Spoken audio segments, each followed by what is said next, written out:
je me permets de me présenter. Donc, je suis le docteur Denis Malaise, ophtalmologiste donc à l'Institut Curie, dans l'équipe du professeur Cassou. Je remercie donc d'abord, évidemment, Manuel Rodriguez et toute son équipe, Humber et tout le CIRIC, pour me donner l'opportunité pour la deuxième fois de participer à cette journée importante de discussion, justement, concernant le mélanome uvéal. Donc, cette présentation, bon, on l'a fait cette année-ci en virtuel, mais on va quand même la rendre au moins interactive. Donc, n'hésitez pas à m'interrompre, à poser toutes vos questions. Je ne vais pas parler pendant l'heure entière qui m'est attribuée, justement pour vous laisser du temps pour interagir sur différents points. Alors, le sujet que je vais aborder aujourd'hui, c'est le traitement local, donc au niveau de l'œil, des mélanomes UVO. Alors, pour introduire le sujet, vous connaissez cette maladie, donc c'est une tumeur maligne intraoculaire qu'on dit primitive, qui est la plus fréquente de l'adulte. Ça veut dire que ce n'est pas une métastase d'un autre cancer, c'est une tumeur qui se développe dans l'œil, pigmentée dans la choroïde. Donc, logiquement qui apparaît aussi donc dans la choroïde située ici. C'est une maladie qui est relativement peu fréquente, qui concerne 500 à 600 nouveaux patients par an en France, dont l'incidence est stable, donc grosso modo, elle n'est pas plus ou moins fréquente qu'auparavant, ça reste stable. Alors, si on dit mélanome uvéal, ça nous impose de définir le terme UV, qui correspond en fait à 3 zones anatomiques au niveau de l'œil, l'iris, le corps ciliaire et la choroïde. Si vous avez une coupe de l'œil ici, avec la partie devant avec la cornée, la zone transparente, et puis l'iris, la couleur, la zone pigmentée de l'œil qui peut être bleu, vert, brun.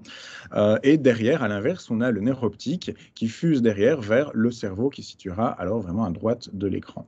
Et donc, le mélanome uvéal peut toucher l'iris, la zone colorée. Ici, sur le schéma, on voit des zones tumorales, ou sinon également les corps ciliaires, cette zone située pour le coup derrière l'iris, au contact du cristallin, et puis le plus fréquemment des mélanomes au niveau de la choroïde, qu'on retrouve au niveau du fond d'œil, dans un tissu qui est l'un des 3 feuillets de la paroi de la rétine.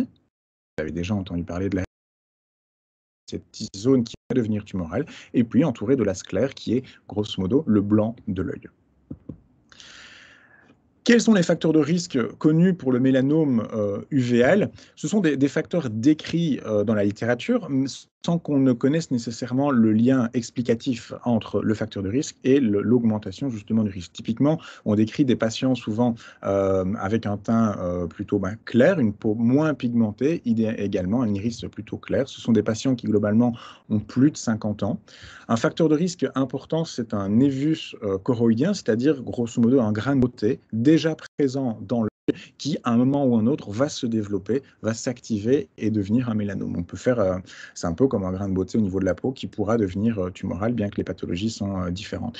Et puis, dernier facteur de risque connu, c'est ce qu'on appelle un névus d'Ota, qui est une zone pigmentée sur le blanc de l'œil, également parfois aussi au pourtour de la peau, qui peut reprendre le sourcil. Et ça, ce sont des facteurs de risque prédisposant au mélanome uvéal. Il y a une question avant de passer au traitement.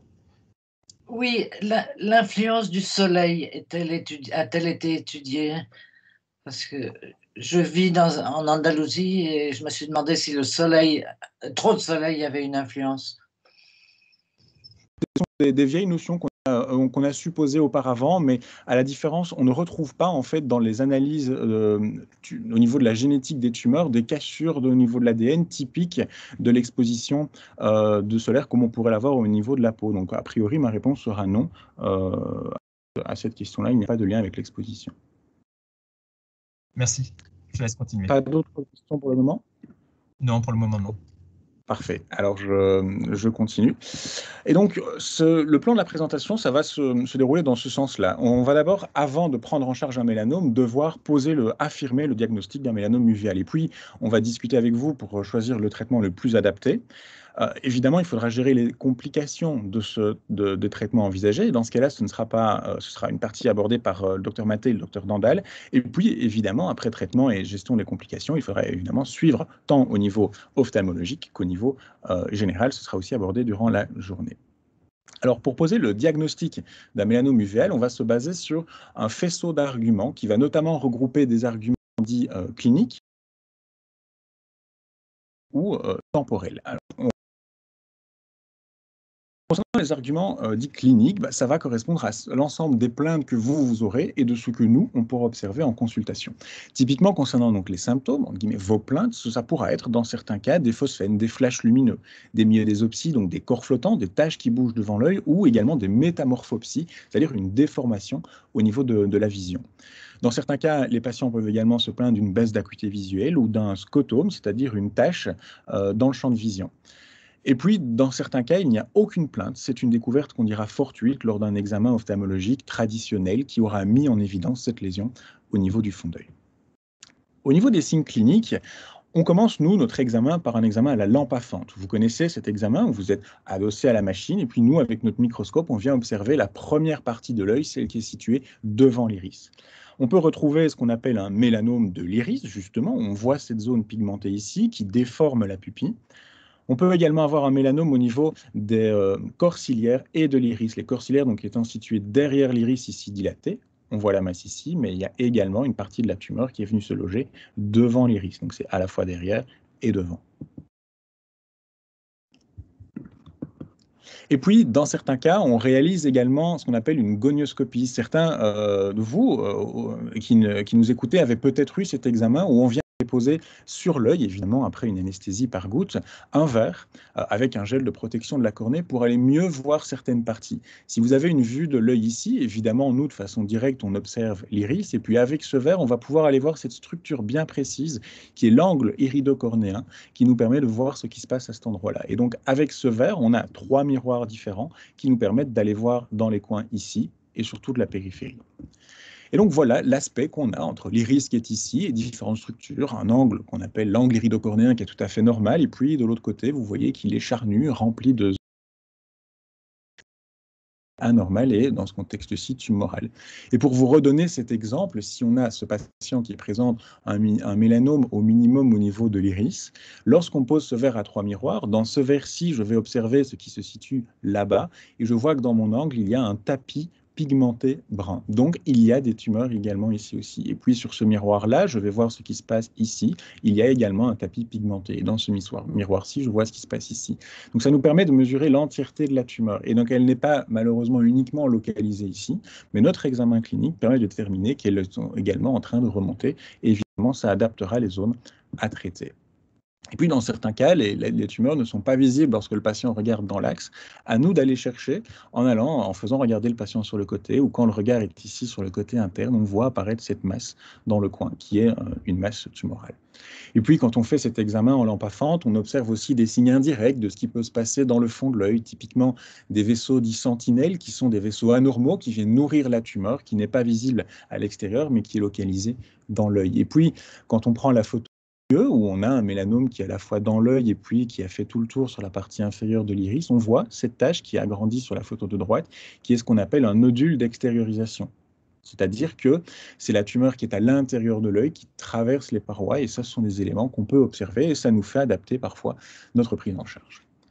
Ça, c'était pour les examens en lampe à fente de la partie antérieure de l'œil. On va également, évidemment, observer ce qui se passe dans le fond d'œil en dilatant la pupille, et on observe principalement des masses choroïdiennes pigmentées. Celle-ci est localisée au-dessus du nerf optique, avec particularité de nombreux pigments orange. Ça nous oriente très fortement vers le diagnostic d'un mélanome uvéal, sachant que les masses peuvent également être beaucoup plus en relief, qu'on appellera un peu en champignon, qui viennent donc vraiment faire protrusion dans le fond d'œil. Il y a tout un nombre variable au niveau des lésions. Ici, c'est des iconographies beaucoup plus grand champ, donc les études sont différentes. On peut avoir une masse vraiment beaucoup plus périphérique, avec parfois carrément qui obstrue une bonne partie de ce que nous, on observe au niveau du fond d'œil, avec par exemple un décollement de la rétine également. C'est la masse qui soulève la rétine, qui produit du liquide, et la rétine vient se plisser, se décoller. Vous reverrez ces éléments-là dans la gestion des complications, parce que ça modifie, nous, certains éléments. Et puis parfois, les masses viennent obstruer, par exemple, le nerf optique ou autre. Dans certains cas, les lésions sont vraiment volumineuses et donc on peut les voir au travers de la pupille directement. Elles viennent dans le champ de vision. Et puis dans certains cas, aspect tout à fait différent de la lésion, elle n'est plus pigmentée, mais elle est pour le coup complètement achrome, plutôt blanche, crémeuse. À côté des arguments cliniques, on utilise des arguments dits échographiques, c'est-à-dire, vous connaissez cet examen d'échographie où on vient mettre du gel sur notre sonde, sur votre paupière, et on vient délicatement appliquer la sonde dessus pour observer ce qui se passe à l'intérieur de votre œil.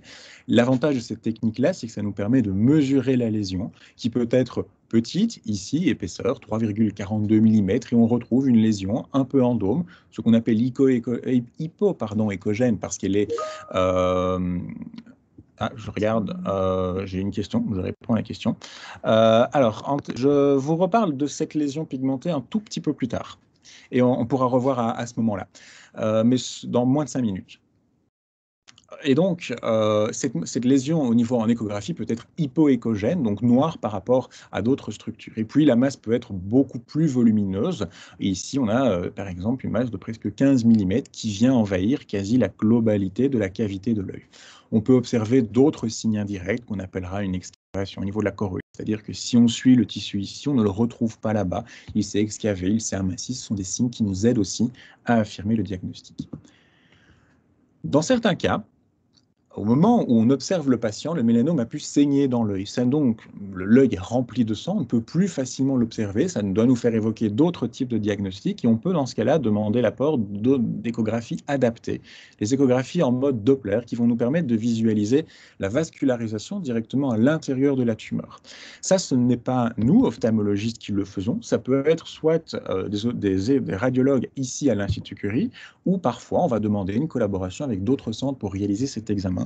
Et typiquement, si on a une échographie de l'œil, le rond ici, on retrouve la masse du mélanome avec... On prouve que c'est une masse vascularisée, donc très suspecte d'être tumorale. Autre exemple ici, avec une masse située sur le côté, et on constate bien qu'il est richement vascularisé. C'est donc une masse active, ça nous prouve qu'on est face à une lésion qu'il faut traiter. Et puis, on a parfois d'autres éléments, d'autres examens complémentaires qui ne sont pas des échographies, mais qui nous aident aussi.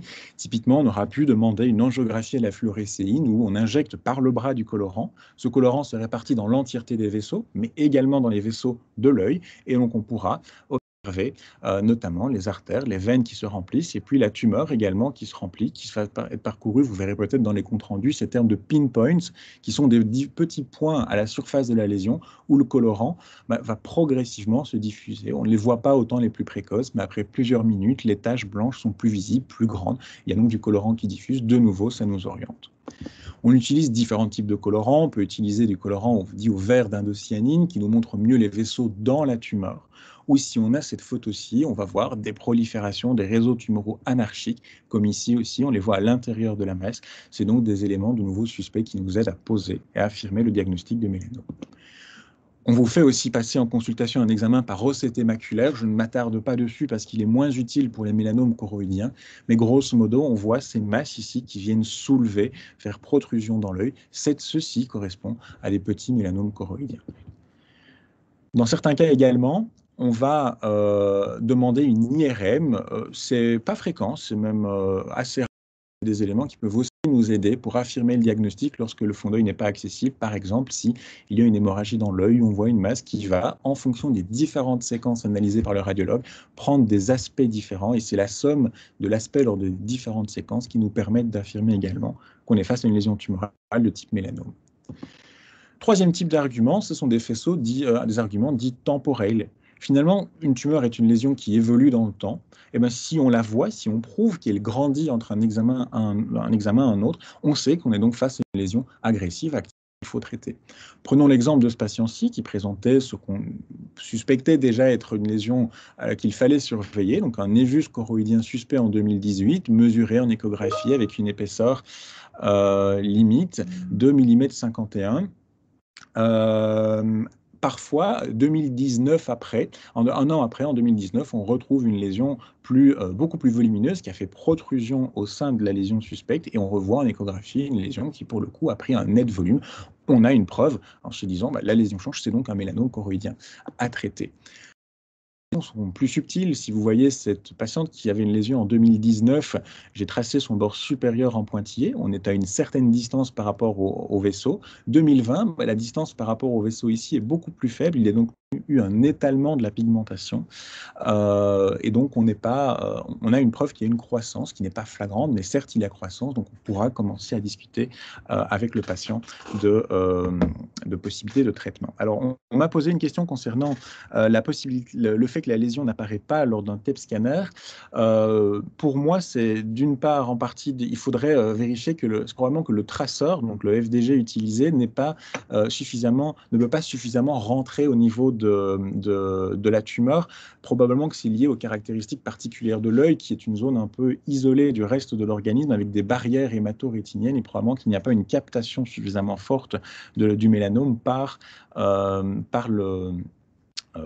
une captation suffisamment forte du traceur, le FDG, par le mélanome. Et puis peut-être que le volume de la tumeur les rend difficilement mesurables, mais peut-être que Manuel, tu as une autre explication à ajouter. Non, c'est exactement ce que tu dis là. C'est exactement ces deux arguments-là. C'est que d'une part, les mélanomes de l'œil captent très mal le FDG et de façon très hétérogène. Le FDG, c'est le marqueur qu'on injecte, le glucose marqué, contrairement au mélanome cutané qui, lui, capte très bien. Et d'autre part, la taille tumorale, on dit classiquement que pour bien voir quelque chose au PET scanner, il faut que ça fasse au minimum 1 cm de diamètre. Et pour des tumeurs comme ça du fond d'œil, ce n'est pas forcément quelque chose qui marche bien. Et alors, je te pose, moi, c'est pas un examen qu'on recommande, le PET scanner, simplement. Et alors, moi aussi, je pose des questions aujourd'hui. Je suppose que c'est le même comportement pour la maladie métastatique, où de nouveau, quand les lésions sont petites aussi, oui. on ne les fixe pas, donc ce n'est pas partie du bilan. C'est notre expérience de la situation métastatique qui me fait dire cela, parce que on peut avoir des patients avec des métastases parfois volumineuses, qui est vraiment ce qu'on appelle le gold standard, c'est-à-dire le meilleur examen, et qui vont tantôt fixer, tantôt pas fixer au PET scan. Et donc, alors en même temps, je fais la suivante et puis je réponds en même temps à la question concernant au névus. Donc oui, un névus peut se transformer en tout cas. Alors c'est répondre à la question quelle est la fréquence. Ça voudrait dire qu'on devrait avoir connaissance de tous les névis en l'occurrence. Et beaucoup de patients ont peut-être un névus sans nécessairement le savoir. Certaines analyses disent jusque 8-10% de patients pourraient en avoir, comme finalement on a aussi un névus sur la peau, bien que les maladies soient différentes. Par contre, ce qu'on sait, c'est qu'en fonction de l'aspect que le névus aura à l'examen du fond d'œil, il va nous sembler plus ou moins suspect. Alors des équipes, typiquement c'est les équipes des Shields, c'est des équipes à Philadelphie aux États-Unis, ont repris une énorme quantité de patients et ont établi toute une série de critères qui sont listés ici, qui nous permettent de dire que la lésion est... Tous les critères n'ont pas... on peut voir qu'une lésion qui a une épaisseur de plus de 2 mm est quand même un facteur non négligeable. Et dans ce cas-là, eux, ils observent que dans les névus qui ont augmenté en volume, c'était un élément qui était fréquemment reporté. Je vous ai montré une image qui présentait des pigments orange à la surface. C'est un des éléments qui nous fait le plus dire que le névus est à risque de transformation. Alors d'autres éléments, par exemple, on dit souvent que la proximité du névus par rapport au nerf optique serait un facteur de risque de transformation. Finalement, cette équipe-là retrouve un risque plus modéré. Donc, il y a une petite partie de névus qui se transforme, et donc quand on nous adresse un patient avec un névus, on va établir un petit peu le risque. Est-ce que la découverte est récente? Est-ce que le patient a des plaintes? Ou est-ce qu'il a un ou plusieurs arguments ici, en fonction du nombre en guillemets, de points qu'on peut attribuer à cette lésion-là? On intuira une surveillance rapprochée ou non en fonction du sentiment de danger qu'on observe par rapport à cette lésion. Alors, le temps de doublement d'un névus choroïdien, il est probablement très faible. C'est en tout cas exponentiel. Alors, c'est de nouveau difficile de donner une réponse exacte parce que l'expérience nous fait dire que quand on a des patients qui avaient un névus, certains, quand il était très suspect, 1 an après, on peut déjà voir une modification. Alors, pas vraiment de doublement, mais en tout cas une augmentation en termes d'épaisseur de la lésion. Par contre, on a chez qui un névus a été suivi pendant des années, ça peut être jusqu'à 10 ans, et puis c'est après la 10e année qu'il se transforme un petit peu. Évidemment, c'est des lésions qui au début n'avaient pas des signes très agressifs. Par contre, la croissance est exponentielle. Un mélanome avéré qui fait déjà 4, 5, 6 mm, 1 an après, il sera clairement au minimum 2 fois plus gros. Par contre, un névus plan qui bouge un tout petit peu ne sera pas 2 fois plus gros l'année suivante. Alors, le fait d'attendre n'augmente-t-il pas le risque de métastase? Il y a différents facteurs de risque pour faire apparaître, qui augmentent le risque d'apparition des métastases. Un des éléments est l'épaisseur de la tumeur. On sait que des lésions petites sont beaucoup moins à risque de développer des métastases. Donc en dessous de 3, 4 mm, ce sont en tout cas les risques les plus faibles. Donc finalement, passer d'une lésion qu'on observe de 1,5 mm à l'année d'après 2 mm, on ne pense pas que ça fait augmenter. Je vous ai montré un exemple un peu trop caractéristique les dias d'avant, où on avait une lésion qui passe de 2,5 à 5. C'est très rare des situations comme celle-là. Mais normalement, on observe une petite croissance qui, on estime que ça ne fait pas prendre un risque, parce que l'inverse aussi, c'est qu'on se rend compte qu'on a des patients qui ont des lésions qu'on pense être suspectes, mais qui, finalement, des années après, n'ont absolument pas bougé. Donc, ce n'était probablement pas un mélanome. Donc, traiter une toute petite lésion fait le traitement peut être délétère sur la lésion. On s'attache assez bien à observer cette croissance documentée. Alors, autre question, quel est le pourcentage des patients qui présentent un névus dans les deux yeux à la fois? Alors, un névus dans les deux yeux, ça, ce n'est pas rare. Je fais cette comparaison qui n'est pas excellente, mais on peut avoir un névus sur les deux bras. On peut avoir un névus au niveau des deux yeux. Par contre, un mélanome choroïdien au niveau des deux yeux, ça reste extrêmement exceptionnel. Le névus dans les deux yeux, oui, ça se voit, mais bon, on aura très rarement une transformation, une croissance documentée du névus des deux côtés. Et le mélanome bilatéral, c'est partie vraiment des exceptions d'une maladie déjà rare, et ça pourrait être lié peut-être dans ce cas-là à des contextes de prédisposition génétique particuliers. Voilà. Je n'ai pas d'autres questions pour le moment qui arrivent, donc je me permets de continuer. Donc justement, je clôture sur ces éléments-là pour nous poser le diagnostic. C'est qu'on utilise donc un faisceau d'arguments qui ne va pas toujours être si facile à établir en cas de cataracte, d'écollement de rétine ou hémorragie dans l'œil, mais on sait d'autres examens, parce qu'on a besoin, quand on pose un diagnostic de mélanome, d'également exclure ce qui ne pourrait être autre chose qu'un mélanome. Et typiquement, je reprends cette lésion choroïdienne acrome, qui est un mélanome, qui finalement un aspect assez proche d'une métastase choroïdienne, dans ce cas-ci d'un cancer pulmonaire. Dans les deux cas, les lésions sont achromes et peu pigmentées. Donc ça veut dire que nous, si on a un patient qui est présent, cette lésion choroïdienne, il faut qu'on fasse un extension. Il y a peut-être dans l'audience des personnes chez qui on a demandé, avant traitement, de faire, là pour le coup, un TEP scanner, une IRM cérébrale, pour s'assurer que la lésion dans l'œil n'est pas une métastase d'un cancer ailleurs qui n'est pas encore connu. Et puis, quand on a un bilan qui est négatif, on affirme que c'est un mélanome choroïdien. Et là, je réponds à la question qui a été posée précédemment. A priori, non. Le pronostic d'un mélanome choroïdien acrome devrait être le même qu'une lésion pigmentée. Ça ne devrait pas faire changer les choses. Alors, autre question, puisqu'on a un moment de transition, je regarde s'il y a d'autres questions. On me demande peut-il arriver que les mélanomes choroïdiens restent plats et ne croissent qu'en surface, pas en épaisseur? Oui, bien sûr. Alors, ça correspondra à une croissance documentée, raison pour laquelle on ne fera pas qu'une observation en échographie de modification de l'épaisseur, mais on se base sur photos et on compare, comme je vous l'ai montré ici. Finalement, en termes d'épaisseur, la lésion n'a pas beaucoup augmenté. Par contre, en termes de diamètre, la pigmentation s'est étalée, donc oui, on ne va pas uniquement se baser sur une modification en termes d'épaisseur. Une question est posée sur les liens génétiques avec la maladie. Je pense, Manuel, si tu es d'accord, que je ne vais peut-être pas répondre à la question maintenant, parce que ce sera probablement abordé dans d'autres présentations au niveau de la journée. Je y réponds avec plaisir, mais est-ce que tu peux me confirmer qu'en effet, ce sera abordé? Sur les liens génétiques? Oui.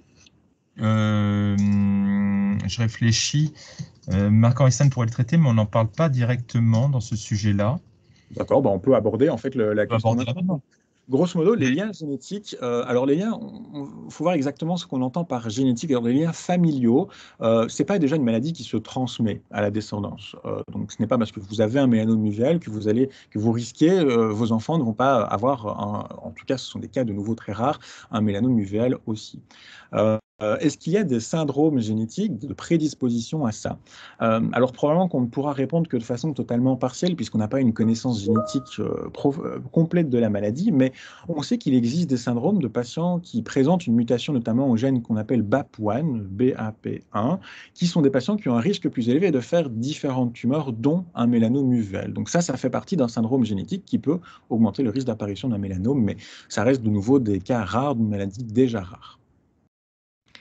Une autre question, des hypothèses des facteurs environnementaux seront-elles abordées? Alors aujourd'hui, je ne suis pas certain que ce sera abordé à la présentation d'aujourd'hui, mais alors les facteurs environnementaux, alors un a été suspecté comme étant le facteur lumineux, lumière, soleil, UV, probablement que ce n'en est pas un. Alors restent les questions de facteurs environnementaux toxiques ou autres. À l'heure actuelle, si je ne me trompe, ça n'a pas été validé non plus. C'est toujours un peu la question, Manuel, je vois que tu rallumes Non, ta... je te confirme. Je te confirme, j'y pense parce qu'il y a un papier que je cite parfois à certains patients, qui est un papier des Suédois, si je me souviens bien, où ils ont repris leur base de données sur leur registre sur plusieurs dizaines d'années pour voir s'il y avait une corrélation avec le téléphone portable, parce que ça a été une question visiblement, et ils montraient bien l'explosion d'utilisation du téléphone portable et par contre l'incidence, donc le nombre de nouveaux cas par an, parfaitement stable. Et donc ça, c'est une information d'une part pour rassurer sur le téléphone portable si c'était une question, mais d'autre part aussi pour quelque chose, pour une notion, c'est que l'incidence du mélanome uvéal est stable. C'est vraiment lié à un terrain, mais qui n'est pas lié à une exposition. En tout cas, on n'a aucun argument direct d'une exposition qui ferait augmenter ou indirect d'une augmentation qu'il y aurait ou d'une baisse qu'il y aurait qui ferait dire qu'il y a un facteur qu'on ne connaît pas, qu'on ne maîtrise pas.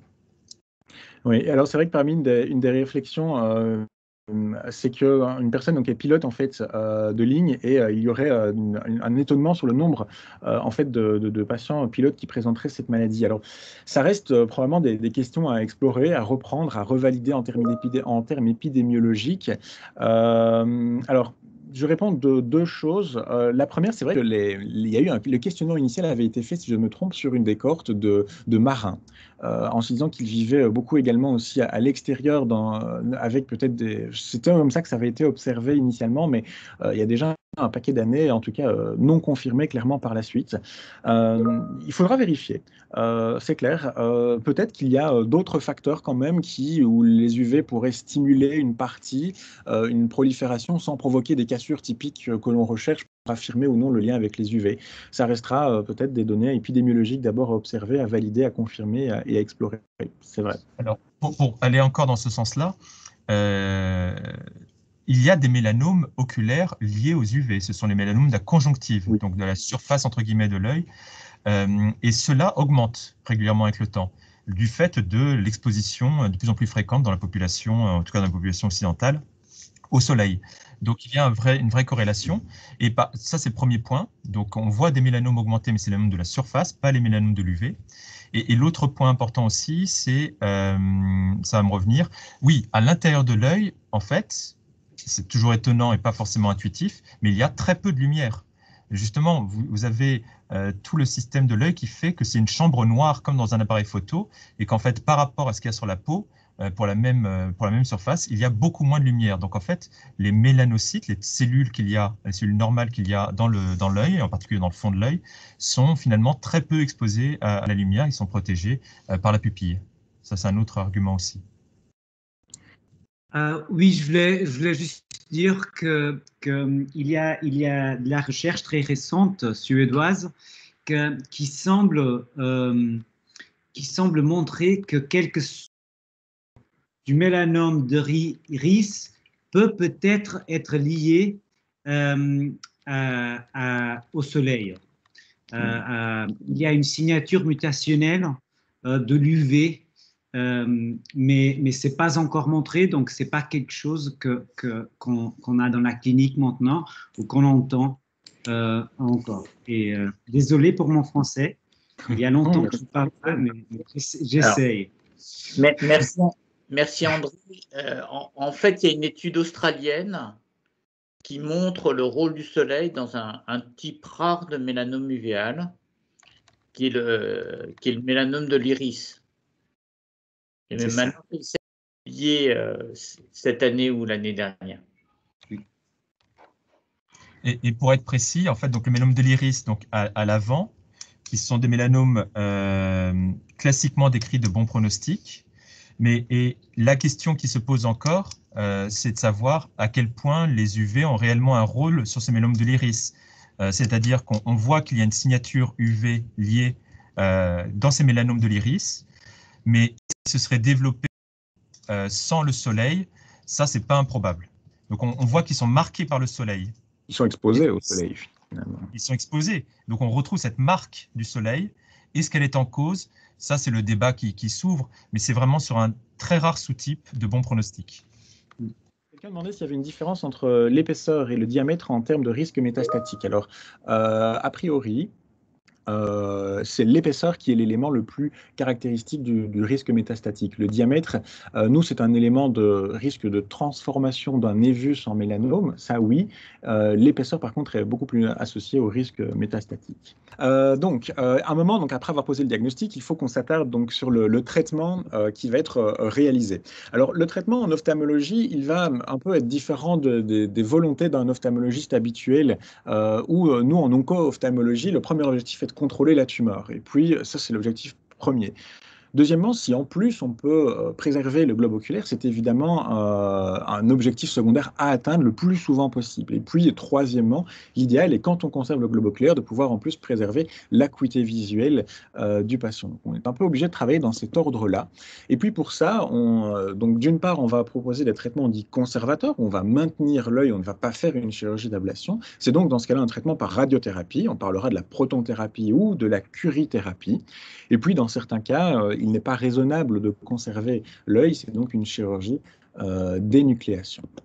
Alors, concernant la protonthérapie, c'est donc une radiothérapie dite externe par un faisceau donc, de protons, où l'énergie, alors c'est un peu de la physique, on ne va pas rentrer dans les détails, mais la particularité des protons, c'est que finalement l'énergie de la particule n'est pas délivrée tout le long du trajet fait par la particule, mais elle va être délivrée là, grosso modo, où la particule s'arrête. Et donc, le radiothérapeute va calibrer ces machines pour que la molécule s'arrête, grosso modo, la particule s'arrête dans la tumeur, pour qu'elle délivre son énergie maximale dans la tumeur. Et donc, si vous prenez ce schéma là-bas, le proton arrive de l'extérieur, il va être focalisé dans la tumeur, il va s'arrêter là-bas, il délivre toute son énergie, et donc finalement, en aval, il n'y a pas trop d'énergie délivrée sur des tissus adjacents. C'est donc un traitement extrêmement ciblé.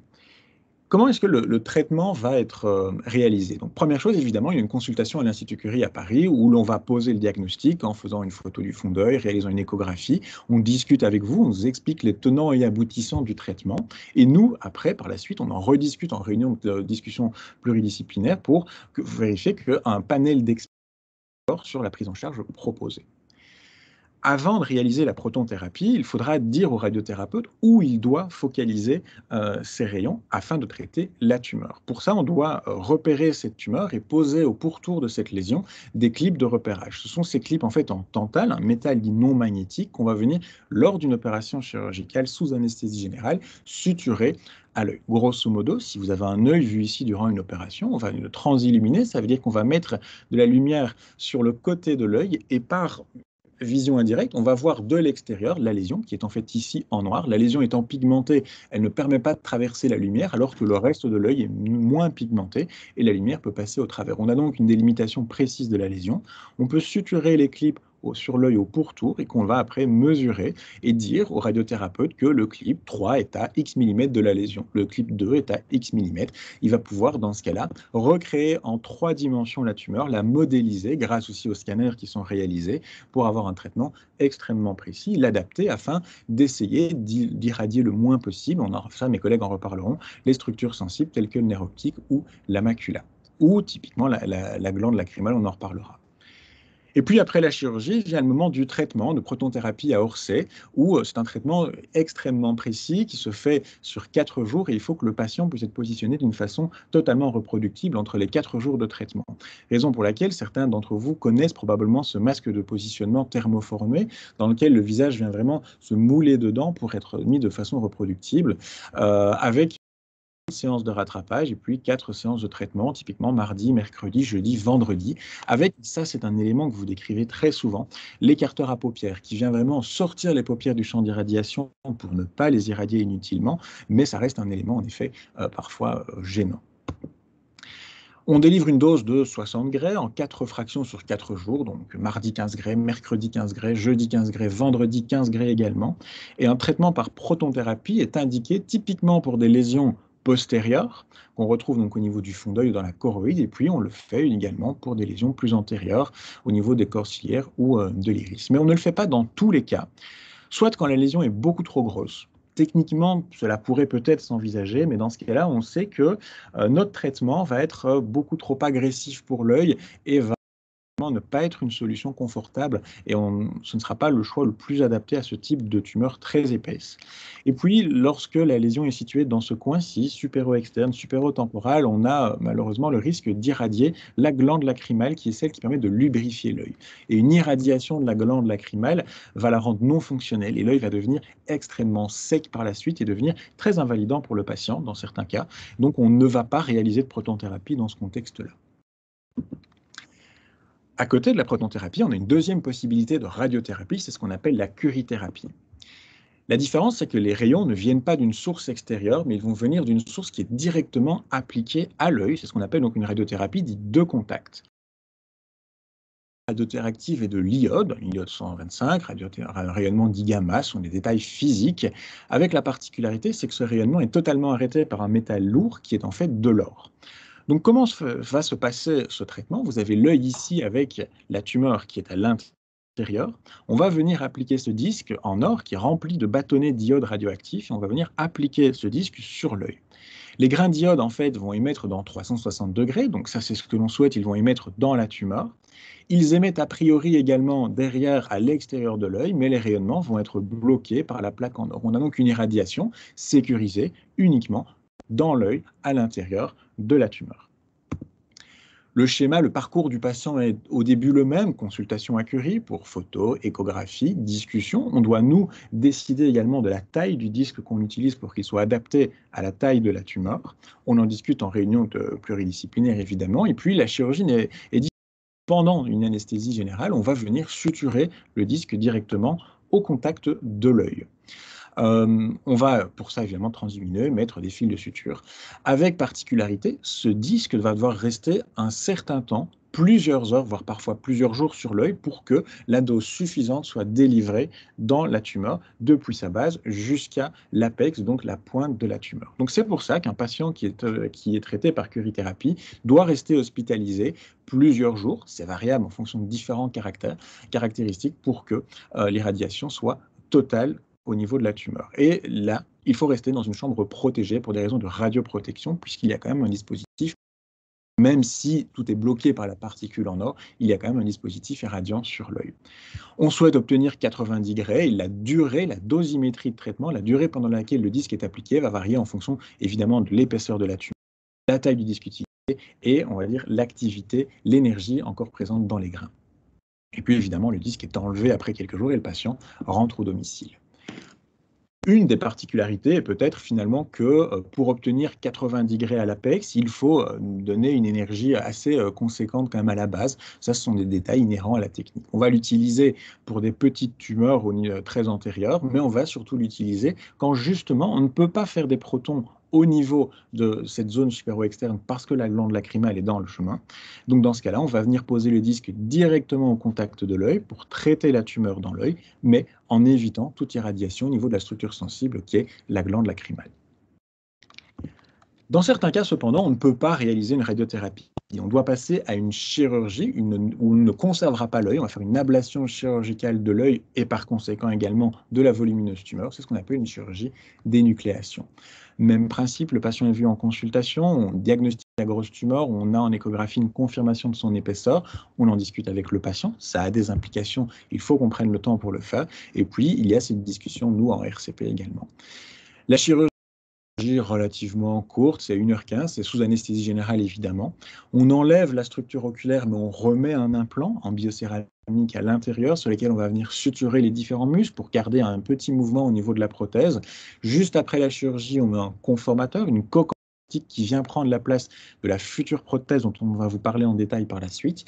Et dans ce cas-là, on demande que le patient reste hospitalisé une nuit pour pouvoir gérer notamment des éventuelles complications douloureuses, quoique les suites opératoires sont relativement souvent simples. C'est peu douloureux, quoique il ne faut pas nier le fait que certains patients ont quand même présenté des douleurs non significatives, mais ça reste une minorité de patients.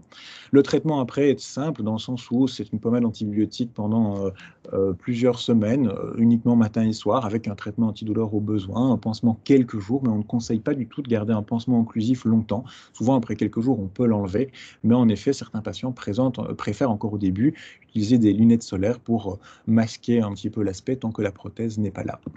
Les complications sont peu fréquentes, le conformateur peut tomber, c'est rare, on le remet en place après nettoyage. Une infection de la cavité est désormais très rare et nos sutures qui ne seraient pas suffisamment efficaces, c'est devenu également très rare. Après la création, la prothèse dite provisoire est mise après un mois, une autre est remplacée est mise plus tard. Je ne vais pas rentrer dans les détails parce que cette année-ci, une présentation est dédiée à ce sujet-là. Quand est-ce qu'on dans quel cas va-t-on faire une chirurgie d'énucléation? Typiquement quand la lésion est très grosse. Au-dessus de 12 mm, là, nous, c'est une indication formelle. Entre 10 et 12, c'est une indication relativement formelle aussi, parce qu'on sait que la protonthérapie ou la curithérapie, donc la radiothérapie, seront beaucoup trop délétères et peuvent nous amener à rapidement devoir faire une chirurgie d'énucléation de l'œil, non pas dans ce cas-là pour contrôler la tumeur, mais pour contrôler malheureusement les dégâts qu'on aura causés par l'irradiation. Et puis on a certains cas où les lésions sont, même si elles sont peu épaisses, elles ont fait tout le tour de l'iris et dans ce cas-là, l'irradiation n'est pas recommandée, mais évidemment, c'est une décision qui implique le patient et c'est discuté avec. Le premier objectif de notre traitement est évidemment de contrôler la tumeur. Donc, même après une chirurgie d'énucléation, si on a enlevé l'œil, il faut s'assurer que la tumeur n'était pas en train de sortir de l'œil. Donc ça, c'est nos anatomopathologistes au laboratoire qui vont faire différentes coupes, analyser les tissus pour vérifier que la tumeur ne cherchait pas à sortir. Comme ici, exactement la situation, il y avait eu un acte chirurgical avant, mais on voit les cellules tumorales qui ont pris un chemin pour sortir de l'œil. Dans ce cas-là, nous, on proposera une radiothérapie en plus de la cavité orbitaire pour s'assurer qu'il n'y ait pas de risque de rechute dans la zone où la chirurgie a eu lieu. Et puis, en cas de traitement conservateur de radiothérapie, l'effet, le contrôle de la tumeur dans l'œil est excellent puisqu'on a 96% de contrôle tumoral local à 5 ans. Ça veut dire qu'il n'y a, entre guillemets, que 4% de patients chez qui on pourra observer une recroissance de la tumeur par la suite, sachant que c'est quelque chose qui survient principalement dans les premières années. Différents travaux faits à l'Institut Curie, déjà il y a quelques années, ont démontré que le contrôle de la tumeur est globalement le même entre protonthérapie ou curithérapie. Donc le choix de l'une ou de l'autre technique d'irradiation sont des choix faits plutôt sur des caractéristiques techniques de traitement, mais l'un ou l'autre n'est pas plus ou moins défavorable pour le patient. Mais évidemment, puisqu'il y a quand même ces 4% de rechute, on suit le patient par photo, échographie ou autre pour s'assurer de la non-recroissance. Si à un moment ou un autre, malheureusement, il y a recroissance, on pourra proposer un traitement par radiothérapie à nouveau, quoiqu'on le fait peu fréquemment parce que les complications liées au traitement sont évidemment cumulatives voire exponentielles, ou dans ce cas-là, on repropose en cas de récidive un traitement par chirurgie de l'œil par énucléation. Une fois qu'on a traité la tumeur, il va falloir traiter les complications. Je ne m'attarde pas dessus puisque c'est de nouveau une discussion dédiée, mais ça fait partie également du suivi. Ce suivi, et je terminerai en quelques dias là-dessus pour avoir du temps pour les questions, ce suivi doit être à la fois oculaire mais aussi systémique, général, pour s'assurer de la non-apparition de lésions ailleurs, typiquement au niveau du foie. Et donc on a des schémas bien définis pour le suivi d'un patient atteint d'une tumeur, d'un mélanome choroïdien. À partir du moment où l'œil a été irradié, on reverra le patient un mois. Et puis nous, on le reverra, on demandera que le patient ait un suivi ophtalmologique tous les 3 mois pendant 2 ans, mais évidemment en alternance avec l'ophtalmologiste qui a suivi le patient auparavant. Donc nous, on reverra le patient à Curie à 1 mois, 6 mois, 1 an et demi, 2 ans, avec contrôle intermédiaire auprès de l'ophtalmologiste. Et puis, après 2 ans, grosso modo, les choses sont déjà bien évoluées. Le risque de rechute diminue. Donc on espace le suivi. Le patient garde évidemment un suivi auprès de son ophtalmologiste, mais nous, on ne le verra plus que 1 an après, donc 3 ans après traitement. Et puis, si tout va bien, on l'espacera, on le verra à 5 ans. Et puis, on le verra à 10 ans, parce qu'a priori, à 10 ans, il ne se passera plus. Le risque de rechute est très faible, mais il faut garder un suivi ophtalmologique. Mais souvent, alors, on crée cette collaboration avec l'ophtalmologiste habituel, qui, dans ce cas-là, reverra le patient, évidemment, à vie. Et donc, au cours des différents suivis, on observe la cicatrice qui, en échographie, va disparaître progressivement, va diminuer en épaisseur progressivement, mais qui ne va pas nécessairement disparaître. À terme, on peut toujours observer, si on a une lésion de 6 mm au départ, elle aura 2-3 mm quelques années après. Mais pour nous, ce n'est absolument pas un problème qu'on observe toujours cette cicatrice. Elle ne doit pas absolument disparaître. Elle a été totalement inactivée dans 96% des cas par les protons, mais il restera une cicatrice, ce qui n'est donc pas un problème.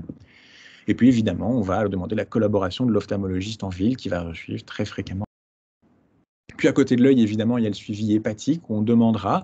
Alors après, les schémas seront adaptés en fonction de certains risques, avec dans les cas les moins à risque, d'une certaine façon, un suivi par iconographie hépatique, par échographie ou autre, tous les 6 mois. Mais dans certains cas, avec une discussion entre le patient, les médecins, des facteurs de risque ou autres, et les oncologues médicaux, on proposera des schémas dits plus agressifs. Et donc, en conclusion, nous, pour la prise en charge d'un mélanome uvéal, il va falloir d'abord, 1, valider le diagnostic, et puis 2, valider l'indication du traitement en fonction de la taille de la lésion, notamment son épaisseur, et de sa localisation. On pourra proposer un traitement dit conservateur par radiothérapie, des protons ou une curithérapie, ou des traitements dits non conservateurs, qui est une énucléation.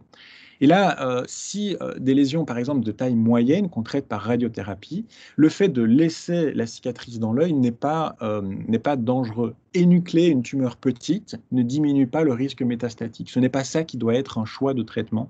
On sera plutôt guidé par la taille ou la localisation de la lésion.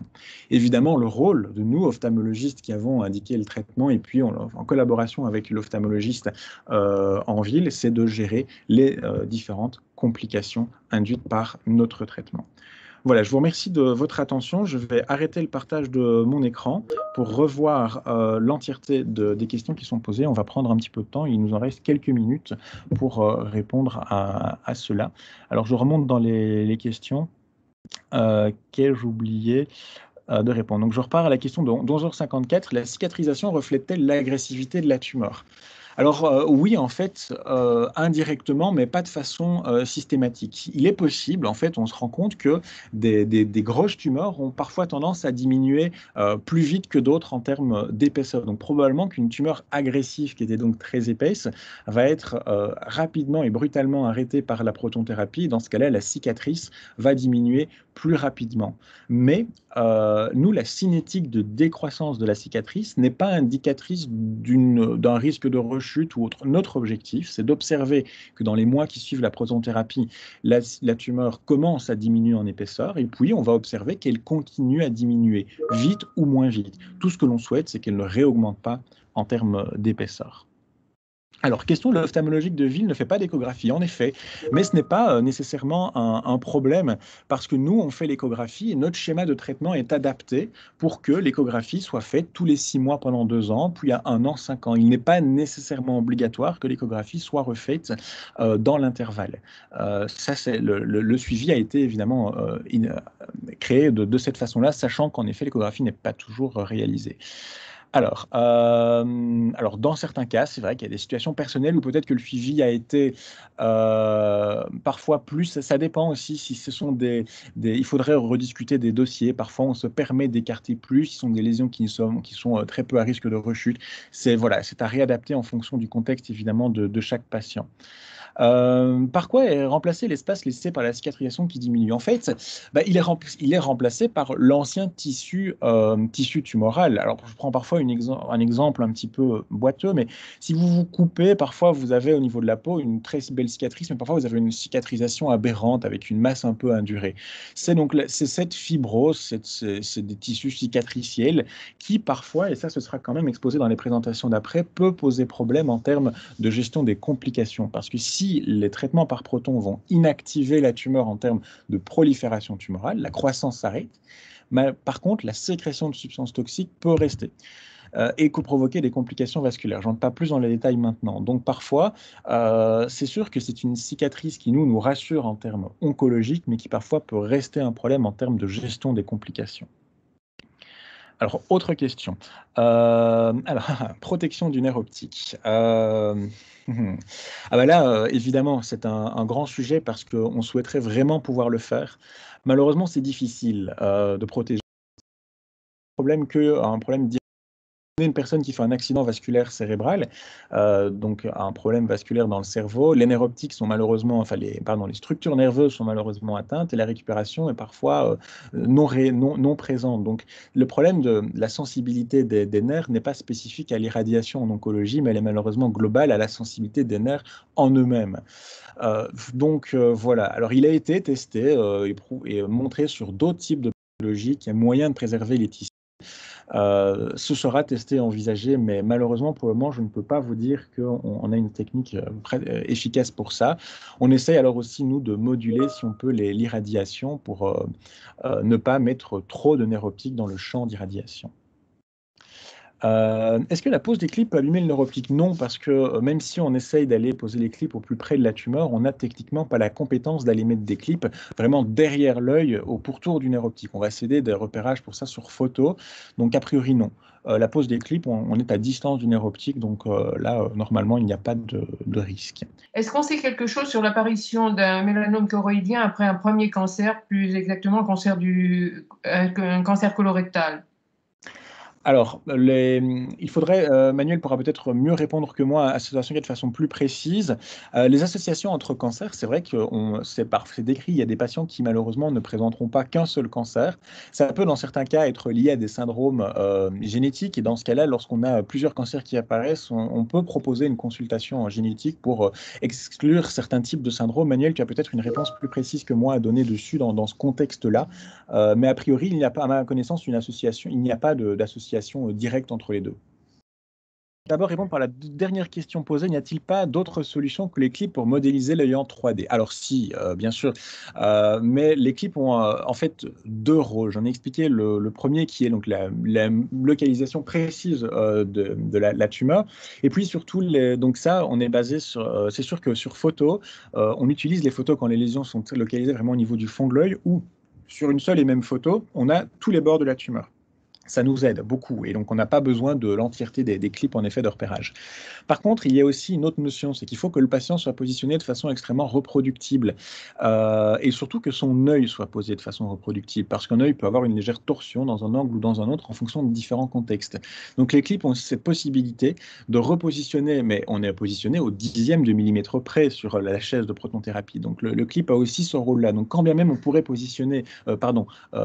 modéliser la tumeur en 3 dimensions, sans poser des clips, on perdrait alors cette possibilité de positionnement aussi précise. Donc ça reste des éléments en développement, mais qui ne permettent pas de répondre encore totalement aux besoins des physiciens médicaux à l'heure actuelle. Alors, dans les questions, il y en a une concernant l'expulsion du clip après la pause. Il n'y a pas de souci pour ça. Hein. C'est souvent des clips en fait situés très, très antérieurement parce que c'est des raisons techniques. On les met dans différents endroits et un clip qui est mis donc près du devant de l'œil, près de la cornée. Souvent, c'est des clips qui vont être plus facilement exposés. C'est pas un problème. Ils s'enlèvent ou ils tombent tout seuls et aucun problème. Si tu es plus dans le fond, ceux-là sont très bien protégés, souvent ils ne bougent pas, et ils sont d'ailleurs très peu gênants par rapport à ça. Donc il n'y a pas de risque. Non. Alors c'est sûr que la prothèse, et ça peut-être que ce sera discuté lors de la présentation suivante aussi, mais ça reste finalement un matériel qui peut dans ce cas-là générer une série de sécrétions au niveau de l'œil. Il y a les sécrétions, il y a aussi, comme dans votre cas, un larmoiement.